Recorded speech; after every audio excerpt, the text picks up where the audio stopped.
সময় ধুয়ে নিতে হয়, কিন্তু বেশি ধোয়া যাবে না, চিড়ের মধ্যে অনেক ধুলো থাকে। তাই জন্য আমি কি করছি, চিড়েটাকে ধুয়ে নিচ্ছি। হবে চিড়ের ঝোড়া। আমরা যেমন মাছের মাথা দিয়ে মুড়ি ঘন্ট খাই, সেই রকমই আরেকটা পদ্ধতি তোমাদের সঙ্গে শেয়ার করছি। এখানে প্রথমেই আমি তেলটা দিয়ে দিচ্ছি। এখানে আমি তেলটা, দেখো প্যাকেটের গায়ে কিন্তু অনেকটা তেলও জমে থাকে, সেটা আমি ফেলে দিলে একটু রেখে দিই, আবার কিছুটা তেলও পাওয়া যায়। তা এখানে আমি প্যাকেটটা কালকে রেখে দিয়েছিলাম, অনেকটা তেলও পাওয়া গেছে, এটা আমার ফেলার দিকে চলে যাবে। মুড়ি ঘন্ট, বেশি তেল দেবো না। এখানে একটু জিরে ফোড়ন দিয়ে দিচ্ছি। যেহেতু কেউ চিড়ের ঝোড়া বলে, কেউ চিড়ের মুড়ি ঘন্ট, চিড়ে দিয়ে মুড়ি ঘন্ট। এখানে আদা, পেঁয়াজ, রসুন আমি এই তেলের মধ্যে দিয়ে দিলাম। এটা একটু হালকা, আর এর মধ্যে আদা কুচিটাও আমি তেলের মধ্যে দিয়ে দিলাম।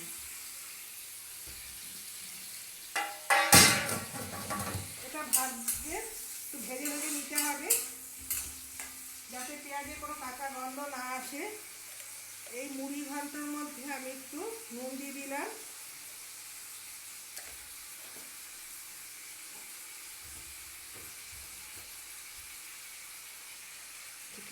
একটু হলুদ অ্যাড করলাম,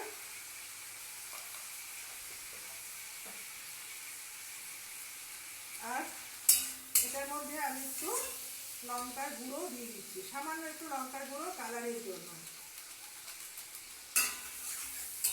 দেখো কালারটাও সুন্দর এসে গেছে। এবার এর হচ্ছে চিড়েটা, যেটা ওপর দিয়ে দিলাম। চিড়ের ঝোড়া বুঝতেই পারছো, এই মশলার মধ্যে আমি চিড়েটা একটু ভেজে নিচ্ছি। এটার মধ্যে কিন্তু কোনো জলটাও দেওয়া যাবে না। এখন যদি আমি জল দিই তাহলে কি হবে, চিড়েটা পেতুনি হয়ে যাবে। একদম ভাজা ভাজা, আর ওপর দিয়ে একটু ঘি ছড়িয়ে দেবে, দারুণ লাগে। মাছের কাঁটাটাও এর মধ্যে দিয়ে দিলাম। আর মধ্যে আমার সব কিছু দেওয়া হয়ে গেল। এবার আমি হাতটা ধুয়ে একটু মিষ্টি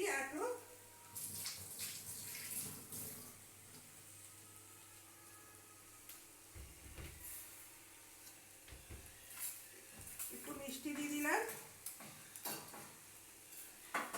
একটুখানি ভাজা জিরে গুঁড়ো দিয়ে দিচ্ছি, নাহলে টেস্ট হবে না। ব্যাস, সবকিছু মোটামুটি দেওয়া হয়ে গেল। ওপর দিয়ে আমি একটু ঘি ছড়িয়ে দেব।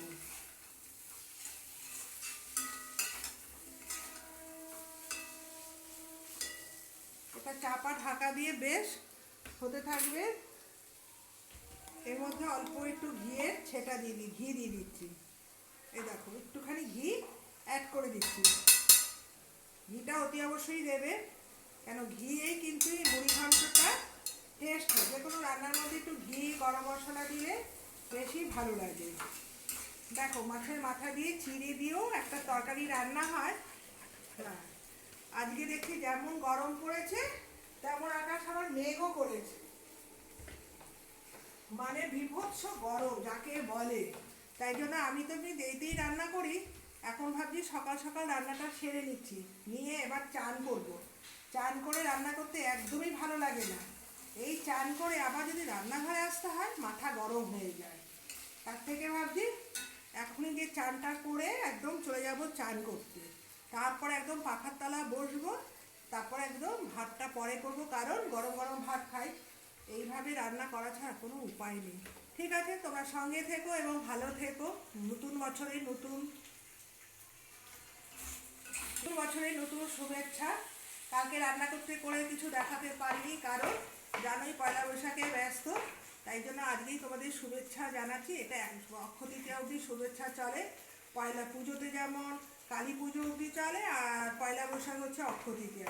তাই জন্য সবাইকে একসাথে শুভেচ্ছা জানিয়ে দিলাম। সবাই যেন নতুন বাংলা বছরে সবাই যেন ভালো থাকুক। আর আজকাল যা দিনকাল পড়েছে, চতুর্দিক দিয়ে নানান সমস্যা, যাতে সবাই তার সমস্যা থেকে বেরিয়ে আসতে পারে সেই কথাই বলছি।